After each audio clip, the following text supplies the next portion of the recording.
खुशामदीद कहते हैं। मैं असदुल्ला खान हूं। अदलिया के उमूर में मुदाखलत हो रही है या नहीं हो रही, ये एक बहुत बड़ा मौजू इस वक्त बना हुआ है। जजेस की जानिब से खतूत भी सामने आए हैं। आज एक और ख़त का कंटेंट भी सामने आया जो कि मुबैना तौर पर जस्टिस बाबर सत्तार साहब की तरफ से लिखा गया है। उस पर अटॉर्नी जनरल को टेलीविजन पर आकर वजाहत भी करना पड़ी और कह रहे हैं कि जी उमूर में मुदाखलत नहीं हो रही। फिर अता तारड़ साहब ने और आजम नज़ीर तारड़ साहब ने भी एक प्रेस कॉन्फ्रेंस की है, वो भी कह रहे हैं कि अदलिया के उमूर में मुदाखलत नहीं हो रही। इसके अलावा आज दो बेंचेस जो बनाए गए थे कंटेम्प्ट प्रोसीडिंग्स के लिए इस्लामाबाद हाई कोर्ट के दो जजेस के मामले पर, जस्टिस बाबर सत्तार और जस्टिस मोहसिन अख्तर कियानी साहब के हवाले से, उस पर भी प्रोसीडिंग्स हुई हैं। तो जजेस और फिर 6 जजेस के खत का मामला जो है वो सुप्रीम कोर्ट में चल रहा है। तो जजेस पर दबाव है या नहीं है, क्योंकि हुकूमत कह रही है कि कोई दबाव नहीं है।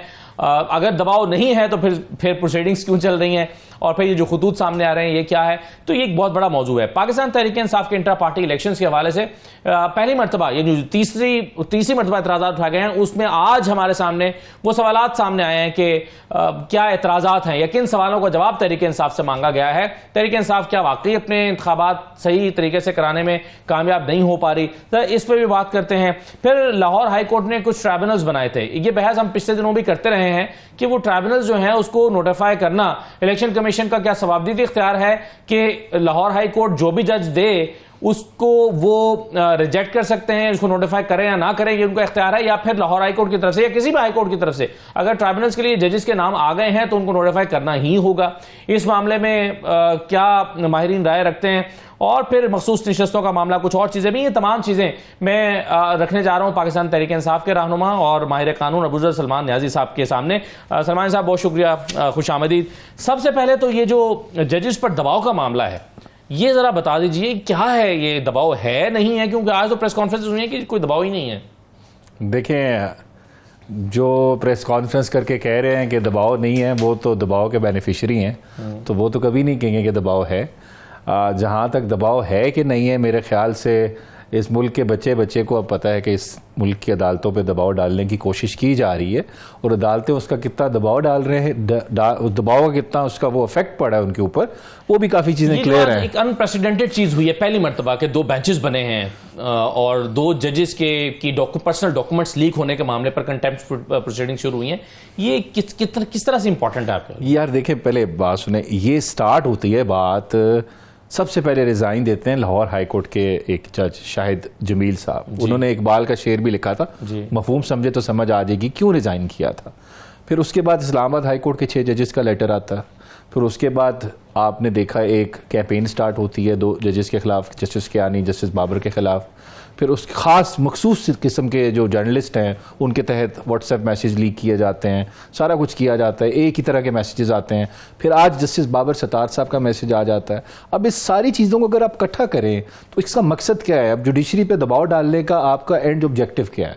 एंड ऑब्जेक्टिव ये है कि आपने मुल्क के जुडिशल प्रोसेस में इंटरफेयर करके उसको कॉम्प्रोमाइज़ करके किसी मासूम को आपने सज़ा दिलवानी है। और वो मासूम कौन है? इस वक्त वो जो अडयाला जेल का रिहायशी है वक्ती तौर पे, जिसको आपने वहाँ पे नाहक बंद करके रखा हुआ है। टारगेट ये है कि मेरिट पे केस कुछ ना बने, लेकिन जजेस को दबाव में डाल के, जिस तरह सारा आप देखें ट्रायल हुआ, वो क्या ट्रायल था? वो बेहुदा था, वो मजाक किया इन्होंने मुल्क के जुडिशल प्रोसेस के साथ कि आपने जेल के बंद कमरों में अंधेरे के अंदर मीडिया को एक्सेस नहीं है, पब्लिक को एक्सेस नहीं है, आपने वहाँ पे सारे प्रोसीजर, बुनियादी हकूक को बाईपास करके एक ट्रायल किया, कन्विक्शन सिक्योर की, पूरी रियासत की मशीनरी लगा के, और उसका नतीजा क्या निकला? वो जब अपील पे केसेस सुने जाते हैं तो उनका मजाक उड़ता है। अब वो मजाक उड़ रहा है तो वो उन लोगों को पसंद नहीं आ रहा जिन लोगों ने वो सजा दिलवाई। अब वो मजाक उड़ रहा है तो उन लोगों को अच्छा नहीं लग रहा कि क्यों अगले शख्स को उसके बुनियादी हकूक जो है उसके बहाल करने की अदालतें कोशिश कर रही हैं। फाइनली इन जजेस ने भी देखा 8 फरवरी को इस मुल्क की आवाम कहाँ खड़ी है।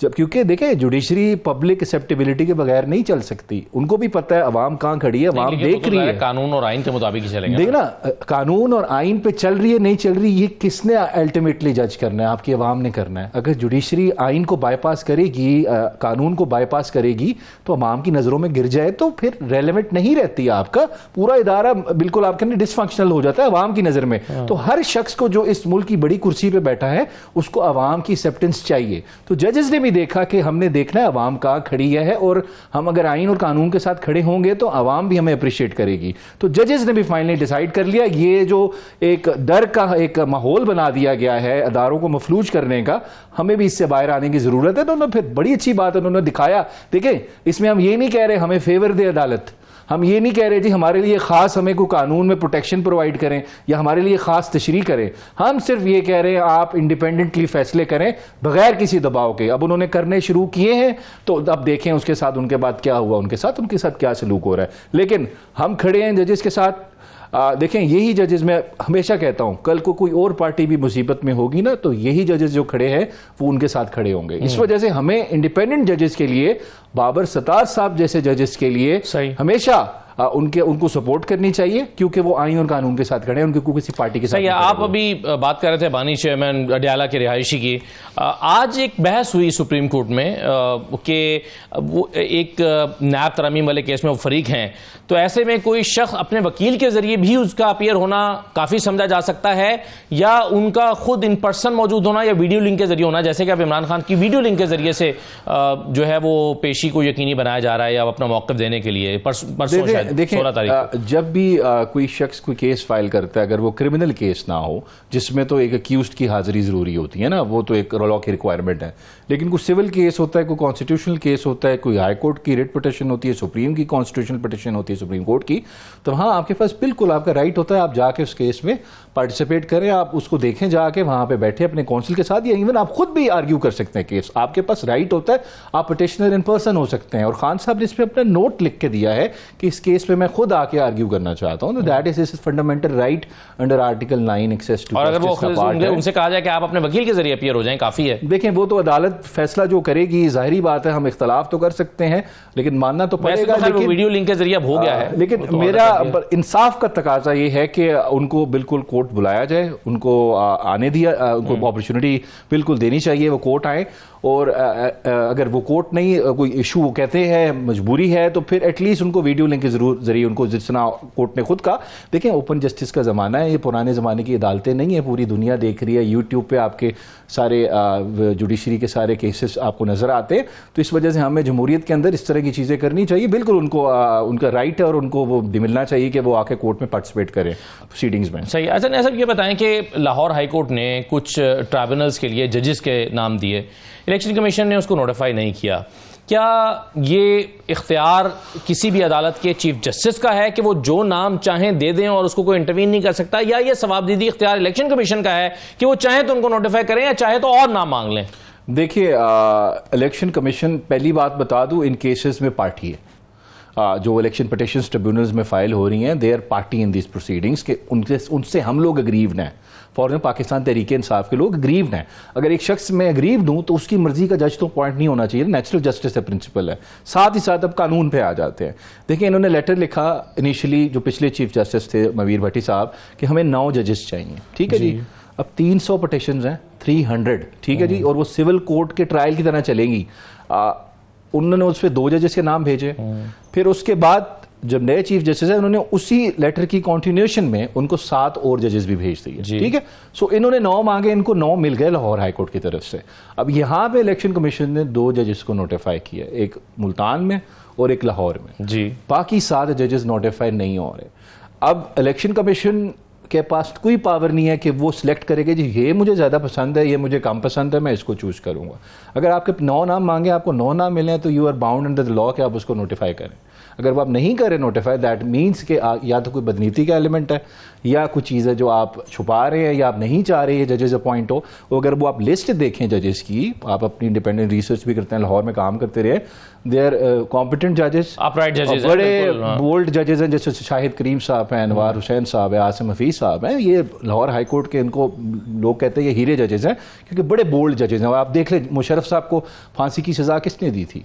जैसे शाहिद करीम ही थे ना। तो इस तरह से बड़े बड़े फैसले करने वाले जजेस हैं। तो बहुत शुक्रिया प्रोग्राम में शिरकत करने के लिए। ब्रेक लेते हैं नाज़रीन, ब्रेक के बाद वापस आएंगे तो नैयर बुखारी साहब हमारे साथ मौजूद होंगे, पाकिस्तान पीपल्स पार्टी के सीनियर रहनुमा। हमारे साथ रहिए।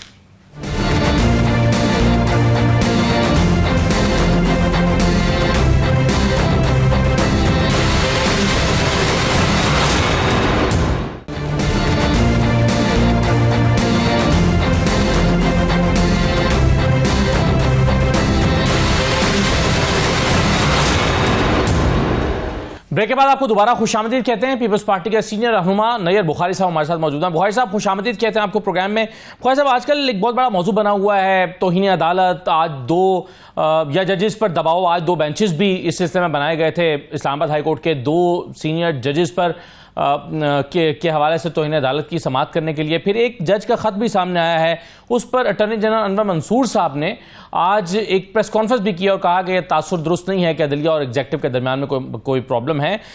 इस्लामाबाद हाई कोर्ट हो या लाहौर हाई कोर्ट हो या दीगर हाई कोर्ट्स हो, वहां से भी अपनी रिकमेंडेशंस दी गई हैं। आप मजमूई तौर पर इस मामले को कैसे देखते हैं? क्या वाकई अदालतों के उमूर में मुदाखलत जो है वो इस वक्त पाकिस्तान का एक बड़ा मसला है?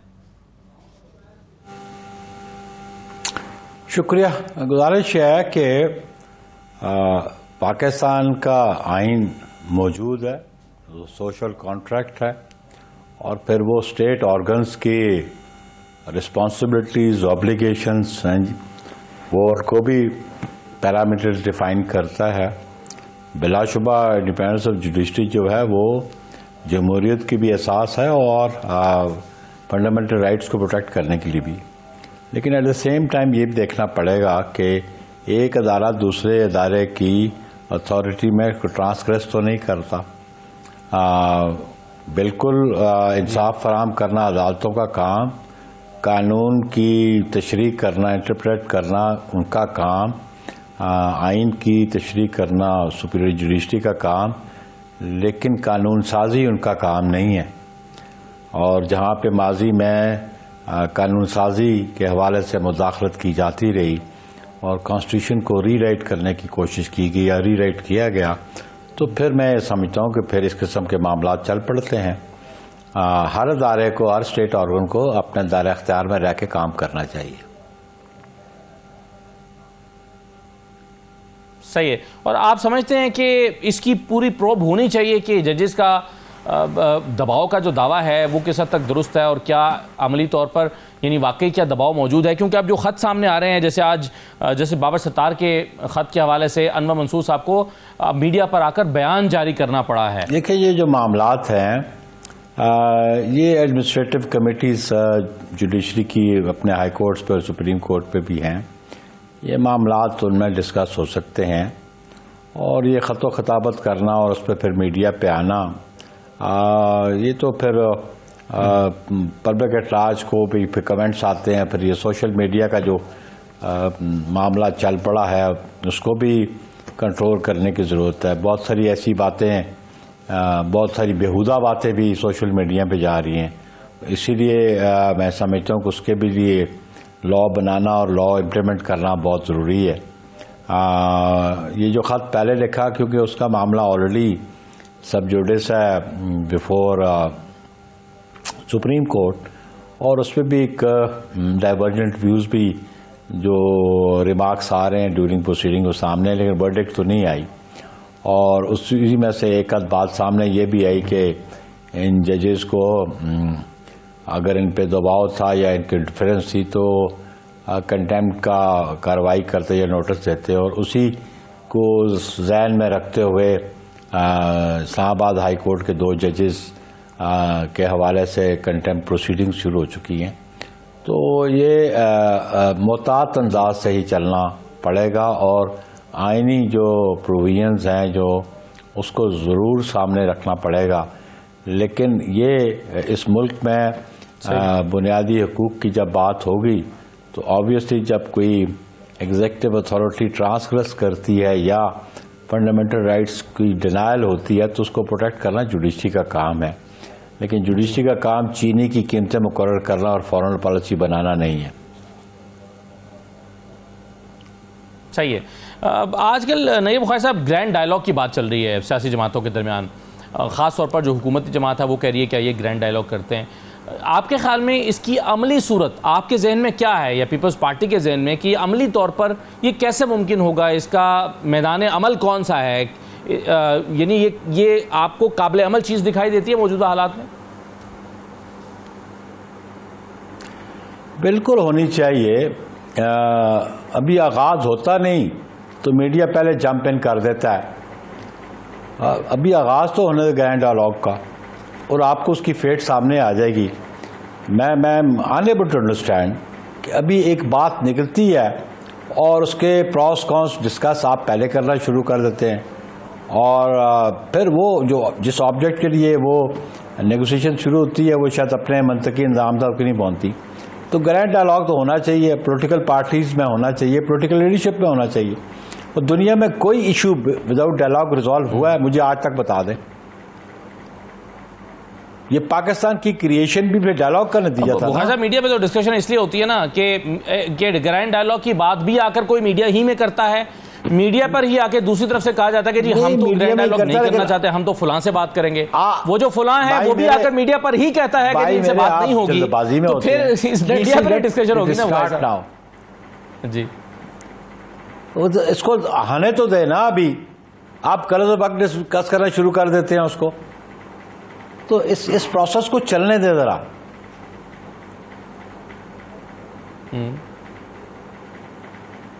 सही है, मगर बुखारी साहब ये हो भी रहे हैं कि नहीं? क्योंकि तहरीक इंसाफ ने तो इनकार कर दिया होगा जी हम आपसे तो बात करना ही नहीं चाहते, तो फिर इसको इनिशिएट कैसे किया जा सकता है? देखे ना, फिर ये पॉलिटिक्स में मैच्योरिटी आनी चाहिए ना। अब मैच्योर पॉलिटिक्स तो ये है, जो सीजन्स पॉलिटिशियन है वो तो बिल्कुल गुफ्तो शनीद में बिलीव करते हैं, और हम समझते हैं कि मैं सबसे बड़ी मिसाल दे देता हूँ आपको 1977 की, कि जितनी कदावर शख्सियात उस वक़्त सियासत में, जनाब शहीद जुल्फ़िकार अली भुट्टो और आप नवाबजादा नसरुल्लाह, मुफ्ती महमूद साहब, इन्होंने PNE की मूवमेंट के नतीजे में डायलॉग नहीं किया। ये डायलॉग करना ये तो नहीं है कि कोई मुल्क दुश्मनी है या हम पॉलिटिकल लीडरशिप जो आपस में उनकी दुश्मनी है। ऑब्वियसली इस मुल्क के लिए सियासत, आप क्यों सियासत में आते हैं, आप पॉलिटिकल पार्टी क्यों फॉर्म करते हैं? ताकि आप अपनी कौम को सर्व कर सकें, आपका एक एजेंडा है, आप उस पर अमल दरामद करके कौम को डिलीवर कर सकें, आवाम को डिलीवर कर सकें। और अगर इस तरह आप की एरोगेंस होगी तो फिर तो मामला नहीं चलेंगे। और मैं उस शख्स को पॉलिटिशियन नहीं समझता जो डायलॉग और नेगोशिएशन में बिलीव नहीं करता। सही है बुखारी साहब, मगर कहा जाता है कि जो डायलॉग है उसका माहौल बनाना भी हुकूमत ही की जिम्मेदारी है। एक तरफ तो हम ये देखते हैं कि तहरीक इंसाफ को कराची में एक जलसा तक नहीं करने दिया जा रहा, 1.5 महीने से वो इजाज़त मांग रहे हैं। कल सिंध हाई कोर्ट के जो चीफ जस्टिस हैं उस पर उन्होंने, अकील अब्बासी साहब ने काफ़ी बरहमी का इजहार किया। उन्होंने कहा कि जी 2 तारीख को मौलाना जलसा करके चले गए, फुलां ने जलसा कर दिया, लेकिन तहरीक इंसाफ को जलसा क्यों नहीं करने दिया जा रहा, आखिर क्या वजह है? तो आप नहीं समझते सर, एक सियासी जमात को, आप पीपल्स पार्टी की हुकूमत है सिंध में, कराची में जलसा करने से कैसे रोका जा सकता है? देखिए, ये जो फंडामेंटल राइट्स है ना किसी सिटीजन ऑफ पाकिस्तान के, और जो राइट्स है पॉलिटिकल पार्टीज को, वो बिल्कुल उनको मिलने चाहिए।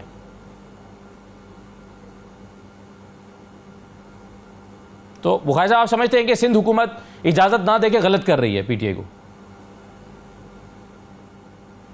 नहीं, उसके कुछ बिल्कुल रिजर्वेशंस होंगी, कोई अप्रीहेंशंस होंगी, तो उसका उन्होंने इजहार किया होगा तब, क्योंकि मामला सब जुडिशल कोर्ट में, वो सिंध हुकूमत वहाँ जवाब दे देगी कि क्या वजूहत थी कि उन्होंने नहीं दिया। ठीक है ना, हर रिफ्यूज़ल के पीछे, उसके पीछे कोई ना कोई रीजनिंग तो होगी, तो रीजनिंग वो जाके बताया अदालत में। वो तो सर उन्होंने दिया ना जवाब, वो तो उन्होंने कहा कि सिक्योरिटी रीजंस की वजह से इनको जलसे की इजाजत नहीं दी जा सकती। उस पर चीफ जस्टिस ने फिर ये सवाल आया कि ये सिक्योरिटी रीजन जो हैं वो 2 तारीख को होने वाले मौलाना के जलसे के लिए क्यों नहीं है, और ये बार बार क्या सिक्योरिटी रीजन है, उस रिपोर्टों को सिंध हाई कोर्ट ने मुस्तरद कर दिया है। इसलिए मैं आपके सामने ये सवाल रख रहा हूँ। नहीं, अगर मुस्तरद नहीं किया ना, मुस्तरद करके तो फिर इजाजत दे दें, वो डायरेक्शन दे दें सिंध गवर्नमेंट को।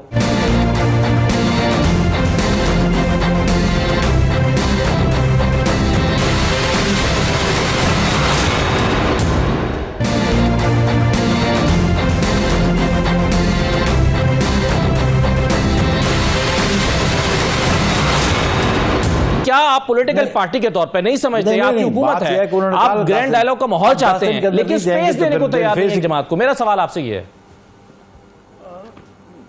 नहीं, हम तो माहौल चाहते हैं, लेकिन वो शख्स जो बात करना नहीं चाहता उसको क्या माहौल हम फराहम करें? जो कैटेगरिकली कहता है मैंने पीपल्स पार्टी से बात नहीं करनी, जो कैटेगरिकली कहता है एन से बात नहीं करनी, एमक्यूएम से बात नहीं करनी, वो किससे बात करना चाहिए? गवर्नमेंट तो यही है, इनसे बैठ के बात करे वो।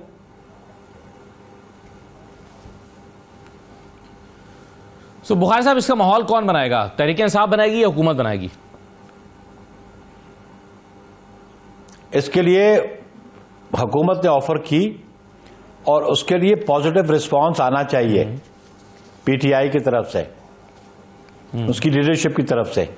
आप उनके बयानात देखते हैं, उनके सीएम की केपीके के बयानात देखिए, इस तरह सियासत होती है? ये मैच्योर सियासत है? मुझे तो समझ नहीं आ रही। ये तो डांग मारी वाली बात करते हैं ना। ऐसे निज़ाम हुकूमत नहीं चलता, ऐसे सियासत नहीं चलती। इन रवैयों से जमहूरियत को कोई परवान नहीं चढ़ा सकता। सही है। नहीं सर, लेकिन आप जब गवर्नर राज लगाने की बात करेंगे और इशारे देंगे कि गवर्नर राज लगाया जाएगा, तो फिर रद्दमल की तवक्को भी आप मेरा ख्याल कर सकते हैं। या गवर्नर राज को भी आप देख लें, उसके लिए क्या प्रोविजंस है, रिक्वायरमेंट्स क्या है, उसके लिए प्री रिक्विजिट्स क्या है। ऐसे हवा में गवर्नर राज लग जाता है जी। गवर्नर राज के लिए अगर जो अंदाजे तो सर मैं यही तो कह रहा हूं कि जब गवर्नर राज नहीं लग सकता, आपकी इंटेंशन भी नहीं है लगाने की, तो फिर जब आपकी पार्टी की तरफ से ऐसे बयानात आएंगे, इशारे दिए जाएंगे, तो फिर ऑब्वियसली इससे सिर्फ एक ही चीज होगी कि सियासी तनाव बढ़ेगा और तो कुछ भी नहीं। बात सुने आप, ट्राई टू अंडरस्टैंड। वो एक डिस्ट्रिक्ट से है, अपोनेंट है, एक मुकाबले में इलेक्शन लड़ते हैं, और मेरा ख्याल है वो उसने वजाहत भी कर दी गवर्नर के पीके ने कि वो नहीं चाहते। और आपको रिक्वायरमेंट देखें कि जब प्रोविंशियल गवर्नमेंट का फेलियर हो जाए इन अकॉर्डेंस विद कॉन्स्टिट्यूशन, अगर वो सूबे के मामलात नहीं चला सकते हैं तो फिर गवर्नर राज होता है और वफाक की जानिब वो इख्तियारात ले लिए जाते हैं। फिर उसकी अप्रूवल पार्लियामान देती है, सूबाई असम्बली देती है, उसकी बहुत सारे प्री रिक्विजिट्स है। ये खाली हवा में बात करने से नहीं होता, और उसको एग्जामिन करने के भी तरीके हैं। तो इसको मतलब बजाय इसको डाइल्यूट करने के, अगर हम मीडिया में बैठ के इसको हवा देना शुरू करेंगे तो ये जमहूरियत की खिदमत नहीं होगी। सही है, दुरुस्त फरमाया आपने सर कि ये बयान देने से सिर्फ माहौल ही ख़राब होता है और कुछ नहीं होगा। अच्छा सर, ये बताइए कि निजकारी पर बात हो रही है, वज़ीर आज़म ने स्ट्रेटेजिक इदारों के अलावा बाकी तमाम सरकारी और हुकूमती इदारों की जो है वो निजकारी का ऐलान कर दिया है। इस पर पीपल्स पार्टी इदारों निजकारी के हवाले से हमेशा से मौक़िफ़ है, बल्कि यकम मई को यौम मज़दूर के मौके पर यौम मज़दूर के मौके पर बिलावल भुट्टो साहब ने फरमाया था कि हम निजकारी के मुखालिफ है, ये पब्लिक प्राइवेट पार्टनरशिप के तहत इन इदारों को चलाया जाना चाहिए। अब आपका क्या मौक़िफ़ है? पीपल्स पार्टी की हिमायत हासिल की है ये ऐलान करने से पहले हुकूमत ने? हमारा वही मौक़िफ़ है जो चेयरमैन बिलावल भुट्टो जरदारी का मौक़िफ़ था, पीपल्स पार्टी का वही मौक़िफ़ है। तो पीपल्स पार्टी से राय अब ली गई है ताज़ा, इस पर मुशावरत हुई है? नहीं, मुशावरत हो रही हो, मुशावरत तो मेरी क़यादत के साथ वो करेंगे, पार्लियामान में इसको डिस्कस होगा, पार्लियामेंट में इसको डिस्कस होना चाहिए। लेकिन आप ये देखें ना, look at the attitude of media now, कि जो एक बात क्लैरिटी के साथ पार्टी के हेड ने कर दी, अब आप उसमें से कीड़े निकालना शुरू कर दें, आप उससे उनकी सबॉर्डिनेट जो ऑफिस बेरर हैं उनसे बताते शुरू कर दें। तो वी ट्राई टू अंडरस्टैंड ना, मीडिया शुड अंडरस्टैंड कि पार्टी हेड ने एक statement they the, that is sufficient now. नहीं, वो आपकी स्टेटमेंट तो आ गई है बुखारी साहब, लेकिन आज हुकूमत ने ऐलान कर दिया ना, हुकूमत कह रही है कि जी हम निजकारी करने जा रहे हैं तमाम इदारों की। तो अब आपका इस पर टेक क्या होगा, ये आपसे जानने की कोशिश कर रहा हूं मैं। देखिए, हमारा टेक होगा कि जब हुकूमत हमसे रजू करेगी, मेरी क़यादत से, हमारा पॉलिसी साज अदारा सेंट्रल एग्जीक्यूटिव कमेटी है, उसमें वो डिस्कस हो जाएगा। जो अदारों के हवाले से चेयरमैन बिलावल भुट्टो जरदारी साहब का मौक़िफ़ है वो पार्टी का मौक़िफ़ है, और अगर मज़ीद उस पर गुफ्तगू शनीद करना ही चाहेगी हुकूमत तो मेरी क़यादत से जब वो बात करेगी तो क़यादत सी में डिस्कस कर लेगी उसको। लेकिन फिल वक्त जो मौक़िफ़ चेयरमैन बिलावल भुट्टो जरदारी का है, पीपल्स पार्टी का वही मौक़िफ़ है, वही आपका मौक़िफ़ है। सर ये बताइए कि काबीना का हिस्सा पीपल्स पार्टी बन रही है, क्योंकि पिछले चंद दिन में दोबारा ये खबरें चली हैं कि बस फैसला हो गया है, कुछ चीज़ें डिसाइड हो रही हैं, बस आ रहे हैं आप। यार ये नहीं, ये टाइम एंड अगेन हम जवाब दे चुके हैं इसका, कि पिछले 15 दिनों से मैं तो जवाब दे चुका हूँ। लेकिन अगर आपकी नज़र से वो मेरा बयान नहीं गुजरा या मेरा मौक़िफ़ नहीं गुजरा तो I am sorry for it. लेकिन हमारा वो बयान है कि हमारी सीईसी फैसला पहले भी किया था, हुकूमत में शामिल नहीं होंगे। अब भी जो फैसला अगर अप्रोच किया जाएगा तो सीईसी हमारी फैसला करेगी। लेकिन ये ऐसा सवाल घिसा पिटा हो चुका है कि पिछले 15 दिनों से हम जवाब दे देंगे, थक गए हैं। लेकिन I don't know media Y doesn't understand media. एक ऐसा सवाल है ना कि इस पे रोजाना कोई ना कोई अपडेट आ जाती है, इसलिए सवाल ताजा हो जाता है, इसलिए आपके सामने रख देते हैं, क्योंकि फिर से कोई खबर आती है कि पीपल्स पार्टी और उसकी मुशावरत चल रही है नून लीग की, बल्कि यहां तक भी आप तरदीद कर रहे हैं कि with in party friction create की जाए। आपकी कोशिश ये होती है कि विद इन पार्टी फ्रिक्शन की जाए और हेडलाइंस बनाई जाए। फॉर गॉड सेक इस मुल्क को सर्व करें, इस मुल्क के इंटरेस्ट को सर्व करें, इसलिए इस मुल्क को सर्व करें, इस मुल्क के इंटरेस्ट को सर्व करें, हेडलाइंस बनाने की कोशिश ना किया करें।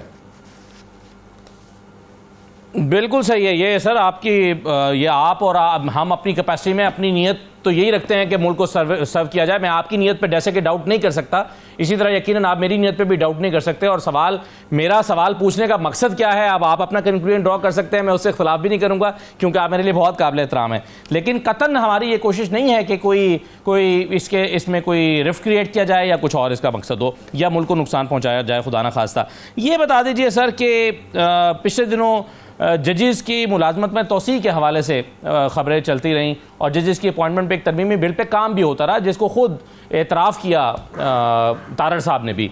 ये बताइए इस सिलसिले में क्या पीपल्स पार्टी से किसी भी लेवल पर मुशावरत हुई है? देखिए ये इशू बहुत पहले इसको हम रिस्पॉन्ड कर चुके हैं, शायद आपने फिर वो हमारा रिस्पॉन्स आपकी नज़र से नहीं गुजरा। ये सारे मामलात पार्लियामान में आएंगे, तो पार्लियामान में आएंगे तो हम रिस्पॉन्ड करेंगे उस पर। लेकिन हम पर्सन स्पेसिफिक लेजिस्लेशन के पीपल्स पार्टी कभी उसके हक में नहीं रही। ठीक, बिल्कुल सही है सर। आप आखिरी सवाल मैं आपसे जानना चाहता हूँ, ये कश्मीर के मामले पर जो हुआ, जरदारी साहब ने अपनी पार्टी को वहाँ पर बुलाया भी है, ये आपकी ओवरऑल इस पर क्या कंक्लूजन है कि ये कश्मीर के मामलात को, आज़ाद कश्मीर में इसको मिसहैंडल किया गया है, ये हुकूमत से सही तरीके से चीज़ें ठीक नहीं हुई या हुकूमत आकर मुजाहिरीन की वजह से फंस गई, ये क्या हुआ है ओवरऑल? अभी देखें वो इशू अब रिजॉल्व हो गया है, वो इशू रिजॉल्व हो गया है बिल्कुल बिलाशुबा। बतौर सेक्रेटरी जनरल हमने बिल्कुल प्रेसिडेंट साहब से और रिक्वेस्ट की गई थी, उनको कन्वे किया गया था, चेयरमैन बिलावल को कन्वे किया गया था। हमारी पार्लियामेंट्री पार्टी को मौका मिला प्रेसिडेंट साहब से मिले और वो फिर ऑब्वियसली कल गवर्नमेंट की अपनी कमेटी का प्राइम मिनिस्टर ने मीटिंग प्रेजाइड की और इशू रिजॉल्व हो गया है। और हम समझते हैं कि अब हम बेहतरी की तरफ आगे चलें, बजाय जो माजी में किसी साइड से भी कोई दुरुस्त इक़दाम नहीं उठाए गए, तो उनको अब ज़ेर बहस लाने से बेहतर है कि जो डिसीजन हो गए हैं उसको खुशाइंद करार दिया जाए और लोगों को रिलीफ मिल गई है तो वो रिलीफ मरहला आवाम तक पहुंचनी चाहिए। ठीक है, बहुत शुक्रिया। नैयर बुखारी साहब हमारे साथ मौजूद है, पाकिस्तान पीपल्स पार्टी के सीनियर। एक छोटा सा ब्रेक लेते हैं, ब्रेक के बाद वापस आएंगे तो खाकान नजीब साहब हमारे साथ मौजूद होंगे। देखेंगे IMF की जो रिपोर्ट सामने आई है, IMF पाकिस्तान से क्या एक्सपेक्ट कर रहा है, किन चीज़ों पर कमेंट कर रहा है, क्या जो सियासी मामला पर कमेंट करना वो IMF के दायरा कार में आता है। इन तमाम मौज़ूआत पर बात करेंगे छोटे से ब्रेक के बाद।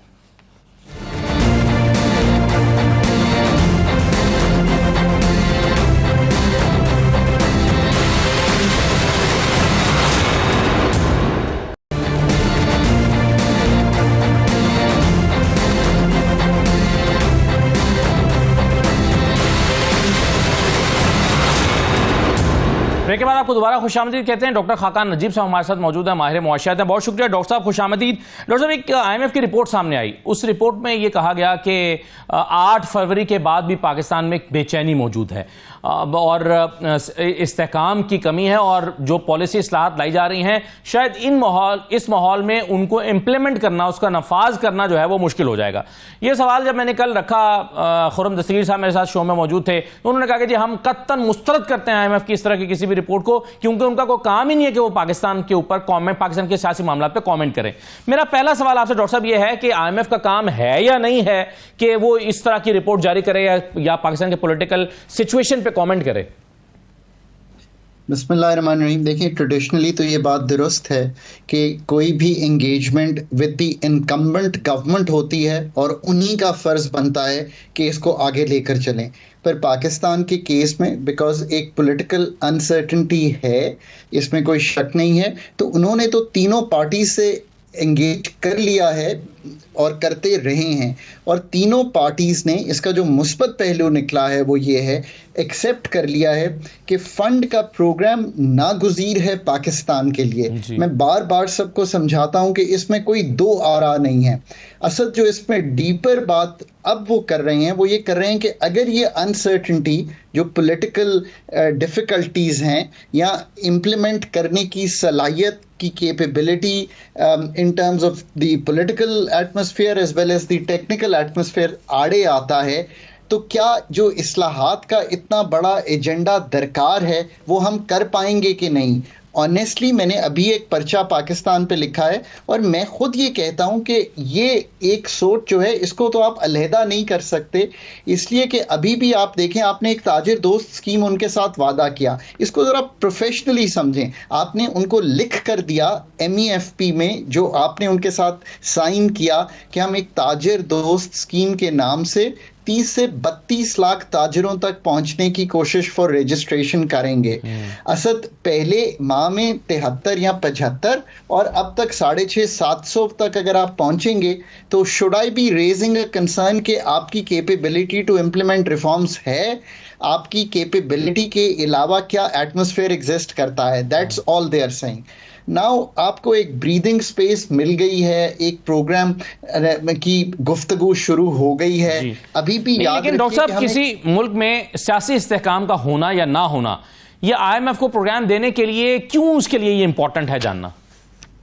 इसलिए कि इस्लाहात का जो एजेंडा इस वक्त, जो डेप्थ और ब्रेड्थ चाहिए पाकिस्तान में, प्राइवेटाइजेशन करनी है, डीरेगुलेशन करनी है, पाकिस्तान के जो FPR की इस्लाहात करनी है, पॉलिसी को मुसावी बनाना है, फेयर बनाना है, एक्विटेबल बनाना है, जो एलीट कल्चर है उस पे जाके टैक्स लगाना है।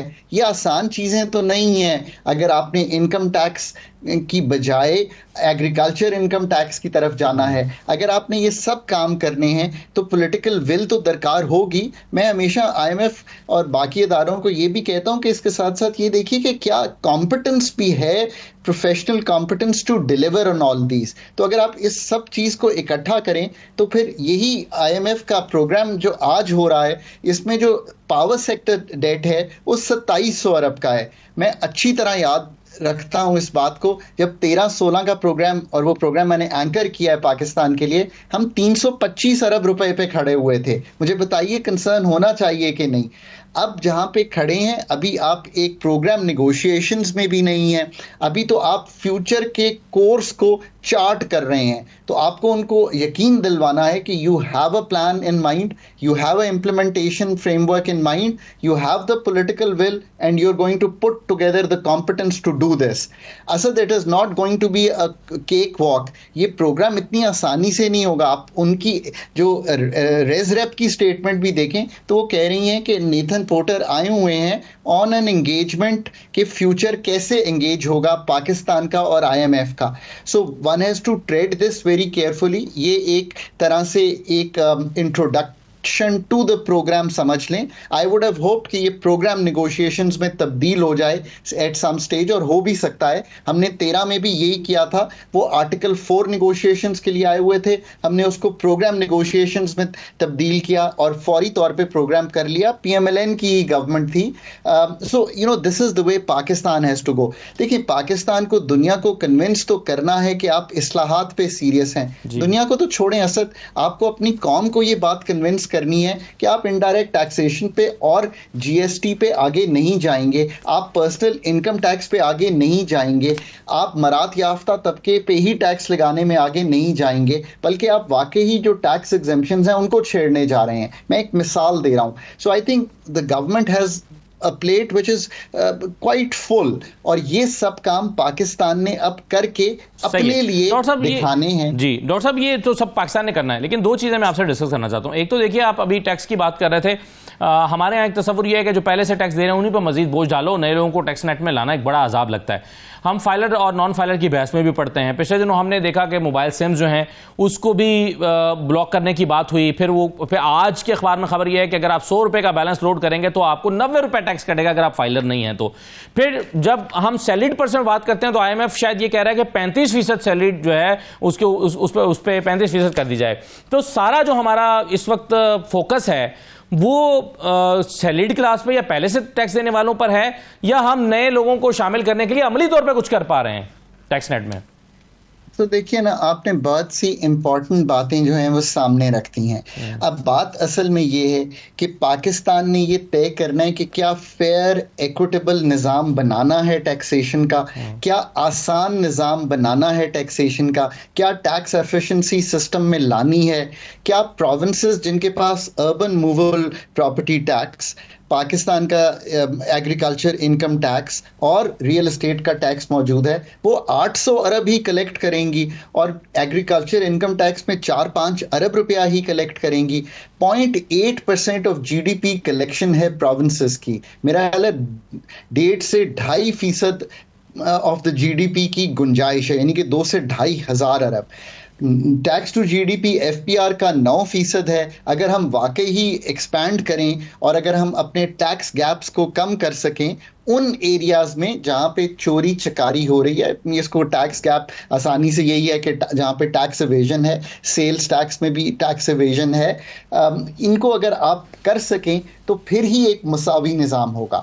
अब ये करने के लिए मैं तो आज भी कहता हूँ कि हमने इतने FPR में एक्सटर्नल प्रोग्राम्स किए हैं। मैं यही एक पर्चा और लिख रहा था तो मैंने कहा यार, इतने प्रोजेक्ट्स इतने प्रोग्राम्स करके देख लिए हैं एक्सटर्नल, कभी ये भी करके देख लें कि एक FPR का चेयरपर्सन 3 साल के लिए अपॉइंट करके उसके साथ तय करें कि आप डिजिटाइजेशन का use, track and trace, POS यानी कि पॉइंट ऑफ सेल्स, ताजिर्स को टैक्स नेट में लाना, इसका कोई प्लान सामने रखें ताकि वो ओनरशिप लें। आई थिंक हम जो C-suite जिसको मैं कहता हूँ, CEO, CFO, CTO, chief financial officer के अलावा चीफ फ्यूचर ऑफिसर, ये सब स्वीट मिस कर गए हैं। हम उन लोगों पे रिस्पॉन्सिबिलिटी नहीं डालना चाहते, बल्कि अभी भी एक्सटर्नली लेड प्रोग्राम्स के थ्रू ही इन अदारों को ठीक करना चाहते हैं। किसी मुल्क ने असद कभी भी तरक्की नहीं की, तरक्की इंटरनल स्टेक होल्डर से आती है। तो डॉक्टर साहब, ये अभी जो मैंने हवाले के एक रेफरेंस देते हुए 2-3 चीजें उठाई, मैं जरा, चूंकि इसमें कॉमन पब्लिक का बड़ा इंटरेस्ट होता है, आपके ख्याल में 35% टैक्स फॉर सैलरीड पर्सन, ये एक जस्टिफाइड, एक सही चीज है? देखिए, मैं ये समझता हूँ कि ऐसी प्रोग्रेसिविटी होनी चाहिए टैक्स में। बहुत क्लियर हूँ मैं इस पे। प्रोग्रेसिविटी से मतलब ये है कि जो लोअर तबके हैं, मैं ये कहता हूँ आपके प्रोग्राम में, and the IMF folks must hear this from us, Pakistan in the last 2 years, a person earning 100,000, his buying power today is decreased to 61,000.